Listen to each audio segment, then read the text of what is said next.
The transfer portal is officially closed, I think. You know, like, I'm sure there's something that's going to happen. It's going to be like, well, this is the one example where that maybe you could get in. Penn State's got a full roster. It is Monday after the portal is closed, so we're going to be grading Penn State's transfer portal class for the class of 2026, and it was a big one. Largest in program history, and I don't need to go fact check that because the largest before was like 10. They have 40 coming from the portal, lots of them coming from Iowa State, obviously. I'm Thomas Frank-Carr here on the Blue White Illustrated YouTube channel. I graded every single offensive and defensive position, and then I gave an overall grade for the offense and the defense this weekend at bluewhiteillustrated.com. So if you want to go read all of that, I'll put the links in the description of the video and as a pinned comment. But we're going to go through the 4 on offense and defense, like 2 high and 2 low on offense and defense here in this video. So just a quick reminder, like the video, subscribe here to the Blue White Illustrated YouTube channel, all of that great stuff. Let's get into our transfer portal conversation about the best offensive positions and the worst offensive positions here for the Nittany Lions and what they were able to add through the transfer portal. Okay, so bad or worst are all relative here because we're talking about what I think was a pretty good and stable and obviously intentional portal class on offense.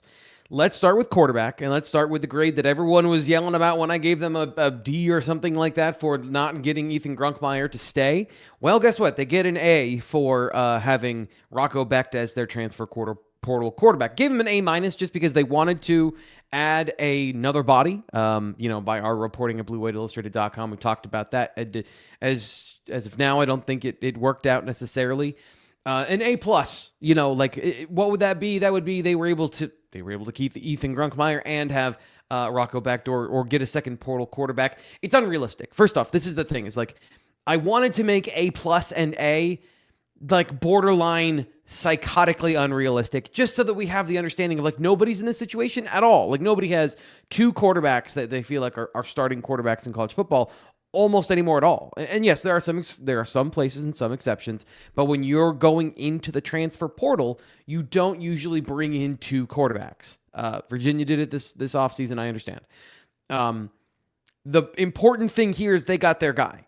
And this has been a common theme. This has been a common way that teams have attacked the portal of and I'm going to use this in air quotes, small school quarterback coming from a different place to a higher Power 4 level program and then leading that team to a successful season of some sort, whether it's a playoff run, whether, national championship, whatever it might be. We've seen a lot of different iterations of this, even just in the Big Ten, of going to get your professional quarterback. And I mean that as a redshirt senior, a guy who's at the end of his career and not banking a season on a guy who's a redshirt freshman or redshirt sophomore, somebody who's never started before.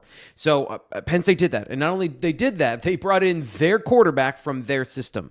So there's going to be a lot of newness for Big Ten teams to get used to what Taylor Mauser and the offense are trying to do under Matt Campbell. And I think Rocco Becht is going to bring a dynamic here for Penn State football that is going to be genuinely different from what we've seen previously. We've done videos on it already. You can go check that out of like their deep ball, their back shoulder game, the aggressiveness with which they play. I've been playing you the good clips.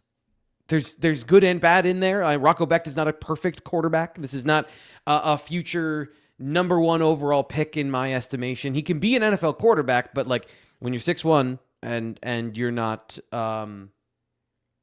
I guess you're not the Alabama quarterback who went to the national championship game, Bryce Young. Then those things do play against you. But I think he's a good quarterback, and I think that Penn State can win with him. So you get an A-. You get the quarterback you want out of the portal. You get a borderline like A. And then like the details here of we don't really know what Alex Mansk is going to be. They don't bring in another player in the portal, which I understand. They're not going to get to all of that here. Now let's get to the lowest grade in air quotes for those listening on the podcast, and that is receiver. In B- is what I gave them. So people didn't necessarily enjoy the idea that what I did here is like it, especially on offense. Iowa State brought over, or the Penn State staff brought over their Iowa State players at certain positions. That was the bulk of their portal class. And then did they go out and get extra players from the portal that they didn't have relationships with? Yes or no. Did they succeed? Yes or no. And so at wide receiver, they bring in Brett Eskildson and Chase Soule from Iowa State. They bring in some of their young guys as well. So they get a B. They get a B plus on that. Like, it's whatever you want it to be. Like, I'm fine with it. And that is not a reflection, by the way, of what I think of those players. I just think it's a limited group. You've got 2 starters that you know about and that you're confident in, and they tried to go and get a couple of different guys interested in Ohio State transfers that didn't go anywhere. They were interested in Noah Rogers. He came for a visit and then went to a couple of other SEC schools and signed with Alabama. So the context here of were they going to get a guy like Noah Rogers, I understand that they're not going to, given that you're bringing in your starters. He's a guy that wanted to be a starter somewhere, goes to Alabama, and I think he's going to be very good there, but not a guy that's going to sit around and be the number 2 X receiver.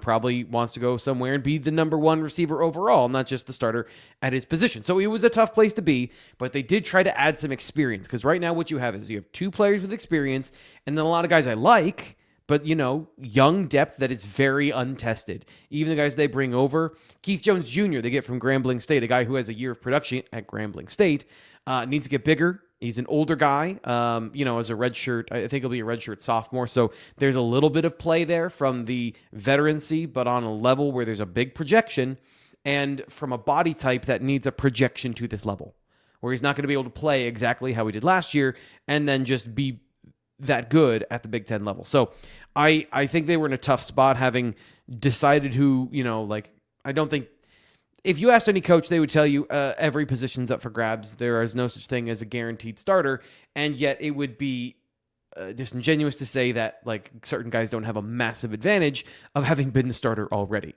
So that context of not getting that 3rd receiver in the portal, that was kind of up to that level of what they were shooting for, B-, where if you bring in Iowa State players, you get a B, and then if you plus or minus based on what you were able to add outside of that. But a very good group. And again, don't take this to mean that I don't think the players in this group are good. I think Chase Soul can be excellent as a pair in that explosive passing game with Rocco Becht. It's just you would like for a competitive season for there to be more, because this room, the receiver room, that's where the explosiveness is coming on offense. Yeah, they're going to get some explosiveness out of the tight ends from a tight end perspective, but from like big plays, you need chunk plays, you need game and field flipping plays.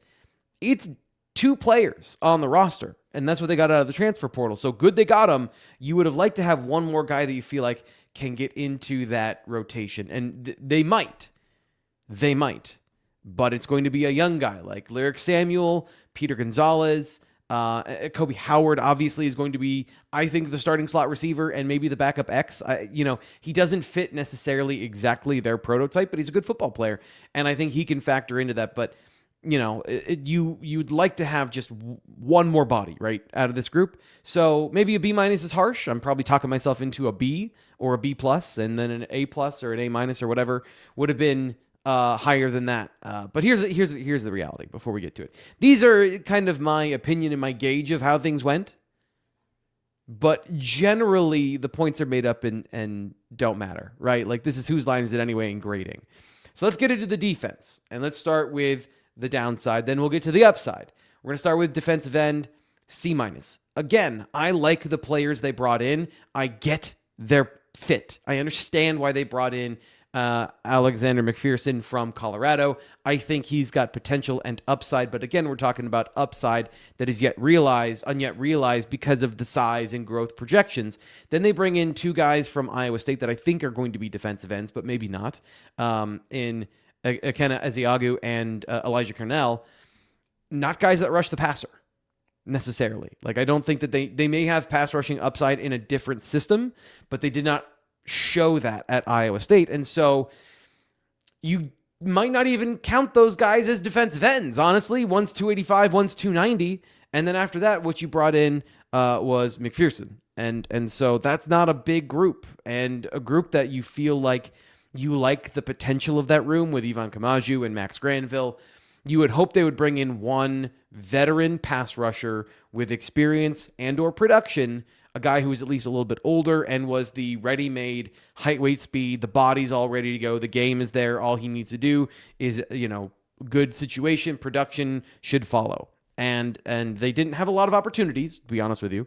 They didn't have a lot of guys, at least from what we were talking about at the names, that were on the list to come in and see the program. And then They didn't get any of them in the building. They didn't sign any of them. So C- is, I think, also reflective of where the position is from, like a confidence that this defensive end room is going to get through the year without any injuries, and all 4 of those players are going to play at a high level. Like we've seen, you need 5 guys, you need 6 at a position sometimes to get through a full season. And I do think that they can steal from other positions. Defensive tackle looks loaded from bodies and body types, if you consider those other guys defensive tackles. So they do have more depth. They do have more players, but it's just like you don't have clarity on that position the way you would if you felt like, okay, they got that one guy, and this is a position, mentioned with quarterback on the other side with our retention grades. One guy at certain positions does swing the calculus. Defensive end, you get a superstar defensive end, totally different grade. You get your quarterback, my whole point. You got an A because you got the quarterback you wanted. Corner, whatever it might be, those key positions. Offensive line, left tackle, you get one of those to add to your team that massively changes the perspective because they're such important positions. And on this one, I think it's right to say, like, if you were going to say Penn State's defense does not win a game because X position didn't perform in a big situation, right now you're looking directly at defensive end. They've got guys that can fix that. But again, projection is kind of the name of the game here. So let's get into our final grading perspective. And again, I'll just throw this up here for you. BlueWhiteIllustrated.com for the full article, 50% off. You can get all that information plus some more. You can argue with me in the comments, and I have, more responsive over there, because I go there more regularly. I am responsive to the YouTube comments, by the way. I respond to a lot of the YouTube comments. So either place, but that's one of those places where it's a high probability that I'll reply to you as well. And you can have a longer conversation there because it's not like, there's a difference, But while you're at it, like the video and leave a comment here on the Blue White Illustrated YouTube channel on this particular video.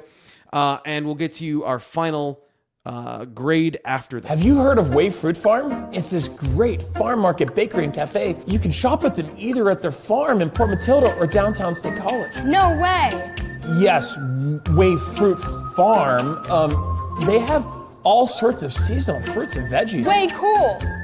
No, Way Fruit Farm. But anyway, you should visit their bakery and cafe. They serve amazing food all day. Way Fruit Farm. So let's talk about the safety position, because this is an interesting one where I do think the context matters, where Penn State had their plan. Marcus Neal Jr. And Patton, the other guy, came over from Iowa State, and you had Dejon Lane as your field safety. And it looked like you had a really, really good combo of players back there. And then Dejon Lane decides to go to Tennessee. And now you got a bit of an issue. Like, they're probably going to bring in Jamison Cooper anyway. Jamison Patton, Jeremiah Cooper. I get those confused in my head. Jeremiah Cooper comes in late in the process. So I'm going to give them an A- for the perseverance here.